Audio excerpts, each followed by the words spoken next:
another Sihl product. This is the 3686, and it's also a TriSolv. It is a slightly thinner, a slightly less expensive poster paper from Sihl. This is also certified. This is on our media locator. You can download it right into your latex printers.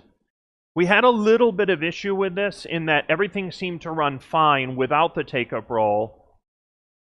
And then when you put it on the take-up roll, it's the opposite. On a 500 series, when we put it on the take-up roll, it tended to have a little bit of scratching, or it ran flawlessly with the take-up reel, and then without the take-up reel, on the first set of prints, it had a little bit of scratching.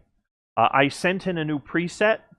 It lowers the temperature just a little bit more, and on 2 printers, I have had no issues. With the take-up reel on, this paper pulls down a little bit because it's a little thinner. It kind of bends over that roller, goes to the take-up reel, and I didn't have any issues whatsoever. Everything looked great. But if you're running this with no take-up reel, the very first part of the print, I had little scratches in it. I think we've overcome that. If you see it, my recommendation is either put it on the take-up reel or lower the temperature just a little bit, and that should take care of the problem. It's just a tad too much heat in the curing zone for the amount of ink, and the paper gets a little loose in there. If it's on the take-up reel, that pulls it down and it doesn't happen.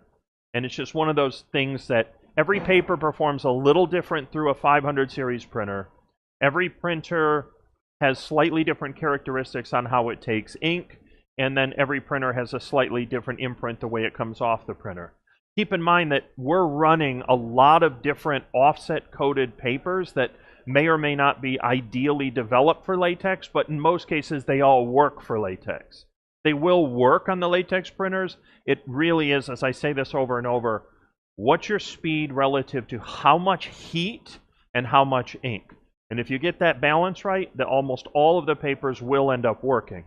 And even if something like this, which isn't using a very large ink signature, it's probably 100, somewhere between 90, 100, or 110% density, it will still look spectacular because Sihl has very nice quality on their paper, and the coatings that they put on their paper are excellent, very receptive for latex inks.